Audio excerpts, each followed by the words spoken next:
Europe 1, 8h34, la revue de presse. La revue de presse de Natacha Polony. Bonjour Natacha. Bonjour Thomas, bonjour Julie, bonjour à tous. Ce matin, une de vos journées, une économie entre euphorie et doute. Les Échos, l'argent facile enflamme les marchés européens. L'Opinion, compétitivité, la note qui dénonce nos handicaps. Le Figaro, jusqu'où l'euro peut-il baisser ? Du coup, les entreprises ne se précipitent pas pour se donner des règles de conduite éthique. Libération, sous-traitance en Asie, patron, encore un effort. Alors, tout réconfort est bon à prendre et il y en a qui ne boudent pas leur plaisir. L'équipe, Chelsea-PSG, héroïque. Élection rime avec abstention ce matin. Oui, le Parisien aujourd'hui en France s'interroge ce matin, faut-il rendre le vote obligatoire ? Pourquoi ? Eh bien parce que le premier parti de France jusqu'à présent, c'est bien l'abstention et que les départementales pourraient empirer encore le bilan. Bien sûr, tout le monde s'agite. Le Figaro nous raconte les circonvolutions autour des frondeurs et des Verts pour reconstruire une majorité, mais sans le moindre changement politique, comme le rappelle le président de la République lui-même dans un entretien avec le magazine Challenge. De sorte que tout ralliement ne se ferait que sur la base d'accords politiciens et de distribution de postes. Du coup, les grandes manœuvres qui s'engagent, commente Bruno Dive dans Sud-Ouest, pourraient ajouter la confusion aux divisions. Et pendant ce temps, les Français s'apprêtent à ne pas voter. Certains s'emploient à conjurer le danger FN. L'Obs consacre sa une et un long dossier aux candidats FN démasqués. Racisme, antisémitisme, homophobie, c'est un festival de déclarations effarantes, de messages Facebook abjects et grosses blagues grasses.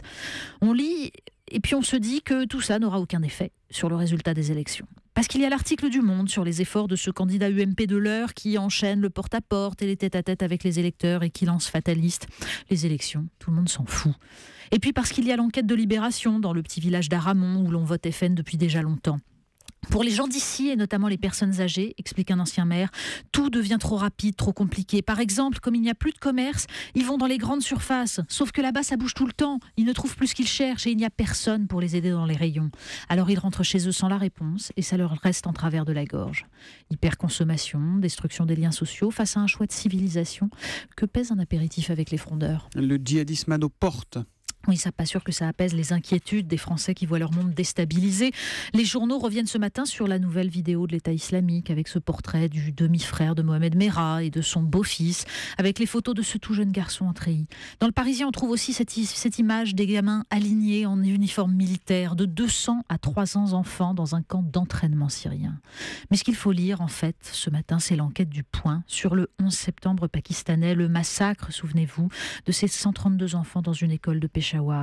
Par le Coran, n'en laisse aucun en vie, lâche un des tueurs à son comparse en entrant dans une classe. Le récit est atroce, éprouvant à lire, mais il met surtout au jour la collusion entre la police pakistanaise et les groupes islamistes, et il nous raconte ce qu'il en joue, ce qu'il en coûte de jouer avec le feu. Il est le philosophe qui traitait Manuel Valls de crétin sur cette antenne en début de semaine. Michel Onfray fait décidément beaucoup parler de lui. Mais oui, il est en une du Point. Et dans le portrait que lui consacre Franz-Olivier Gisbert, on retrouve ses prises de position sans concession, justement, contre le fanatisme, contre la lâcheté, contre tous ceux, justement, qui, ces dernières années, ont joué avec le feu. Mais il faut lire surtout les extraits de son dernier livre, Cosmos. Parce qu'on comprend que les combats de Michel Onfray s'articulent autour d'un amour infini de la vie et d'une philosophie qui est tout sauf désincarnée, puisqu'elle nous réintègre au contraire dans l'univers qui nous entoure. L'idéal de la gauche, la raison contre l'obscurantisme, oui, ça permet de retrouver le sens autour d'une bouteille de vin partagée. Quand elle est devenue urbaine, écrit-il, la culture a cessé de célébrer la pulsion de vie à l'œuvre dans la nature pour vanter les mérites de la cité, le lieu des barbaries gigantesques et des folies démesurées. Qu'est-ce qu'il raconte ? La Terre, elle, ne ment pas, fin de sa folie Gisbert. Mais le patron du Point se souvient sans doute que la phrase n'est pas de Pétain, mais de l'intellectuel juif de gauche Emmanuel Berle, quand une partie de la gauche techniciste, justement, a oublié ce qu'on ferait appel le sublime de la nature. Le sucre ne nous veut pas que du bien. Oui, eux, ils ont oublié le sublime de la nature, mais ça leur a rapporté. Le Monde raconte comment des documents démontrent le travail des industriels du sucre aux États-Unis pour saper depuis 50 ans les programmes de prévention bucco-dentaire. Alors, par exemple, l'embauche de scientifiques chargés de contre-études pour instiller le doute. Mais non, le sucre n'est pas si mauvais, et puis rien n'est prouvé. D'ailleurs, vous pouvez remplacer sucre par tabac, réchauffement climatique, pesticides, c'est pareil. Et puis les actions sur les élus, tout y passe. Alors un petit espoir tout de même, il y a un petit article un peu plus loin qui raconte, toujours dans le Monde, comment McDonald's et Burger King ont choisi d'abandonner poulet aux antibiotiques, soda sucré dans les menus enfants, sous la pression des consommateurs. Parce que le citoyen, quand il est informé, il consomme mieux. Bon, d'accord, s'il se fait son plat de lentilles plutôt que d'aller au fast-food, c'est bien mieux encore, mais ça viendra.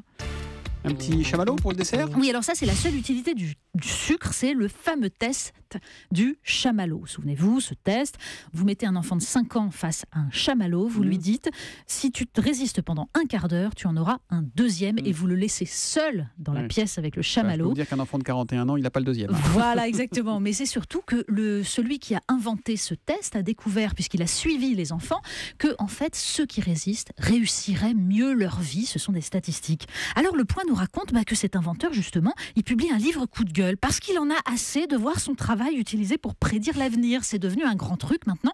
On vérifie, on regarde si on a une chance de réussir sa vie. Alors, rassurez-vous, si votre enfant échoue, c'est pas forcément un raté, puisque, explique cet homme, la volonté est un apprentissage.